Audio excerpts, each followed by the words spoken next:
Hey, Danish language explorer, get ready to dive into the captivating universe of Danish adjectives and adverbs. In this module, I'm going to be your Danish language guide once again, and today we're adding depth and color and flair to your Danish expressions. So in this one, we're going to be unpacking adjective endings and comparison. Adjective endings based on gender and number, that is it in, it, or plural. Comparative and superlative, or superlative, however you want to pronounce that, forms of the adjectives. And lastly, we're going to describe some objects, fill in the blanks, and practice using this around people. And we're going to use some adjectives, or at least one adjective. Let's get going. Welcome to the realm of words that paint pictures, Danish adjectives and adverbs. In this lesson, adjectives. But think of these as your linguistic brushstrokes, adding vivid details and splashes of color to your sentences.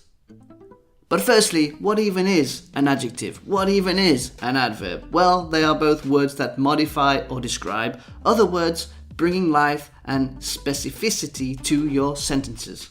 Adjectives describe nouns, adding attributes like size, color, or emotion, whereas adverbs describe verbs, adjectives, or other adverbs. They provide information about how, when, or where an action happens, but we'll get into that one in the next video. Next slide, let's get into it. Time to explore the magic of adjectives. In Danish, they're like chameleons, changing their colors to match the nouns they describe. Get ready to see how these words adapt. I've taken a very normal, common, everyday word, that is dejlig. It means lovely or nice. You will hear this a lot in Denmark. And basically, there are three ways to say any adjective. Dejlig, the base form I'm going to call it, dejligt with a T, the T form, and dejlige, the E form. Remember what we talked about in the previous classes about nouns and how we have in and it and plural? Well, these three different forms relate to the nouns. For example, en dejlig plante, a lovely plant. Et dejligt bord, a lovely table. To dejlige guitar, two lovely guitars. So this is how you add some color, this is how you make your Danish interesting. These are my favorite kind of words actually. And basically, a high percentage of adverbs will follow this exact pattern. There's three ways to say any one adjective. There are of course many exceptions, but we'll get into those in a later course. For now, let's take things to the next level and learn how to compare and supercharge your descriptions from, for example, short to shorter to shortest to the shortest. As you can see here, we have comparative, superlative, the comparative and the superlative. Lav meaning short, also means low, but here means short. Lavere, you add an ere to lav and that becomes shorter. And lastly, you add an est to make it shortest, lavest. And there are two forms for the superlative or superlative, and that is lavest, lowest, or de laveste. And that is how you would say the lowest, or sorry, the shortest, or the shortest. So, 4 bonus ones here with any adjective: lav, lavere, lavest, den, de, laveste. Now again, this is the base form. This is how many adjectives are conjugated, but there are some differences. For example, the word dejlig that we had before is slightly different. There I would say dejlig, dejligere, dejligst, dejligste. Not dejligst, dejligst. That would be impossible to say. Dejligste. Too many istes. So, ready to get creative? Adjectives make your descriptions come alive. Imagine describing objects and people using words that paint a vivid picture. It's like storytelling with a twist. Here are some examples. Han har store ører. Han har store ører. He has big ears. Notice here the word store is our E version because we are in plural. Han er højere end hende. Han er højere end hende. He is taller than her. This time we have our comparative form, høj er. Høj being the base, tall, and højere being taller. Det er et fedt hus. Det er et fedt hus. That's a cool house. Notice this time the word fit with a T because it's called et hus. Whereas if I was talking about this car, I would say det er en fed bil. Det er en fed bil because it is en bil.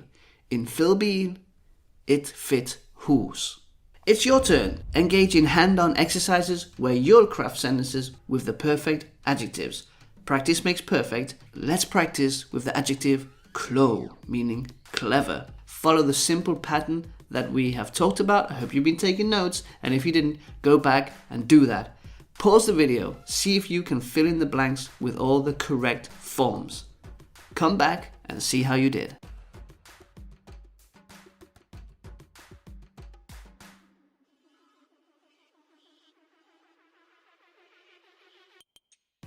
So we have the base form.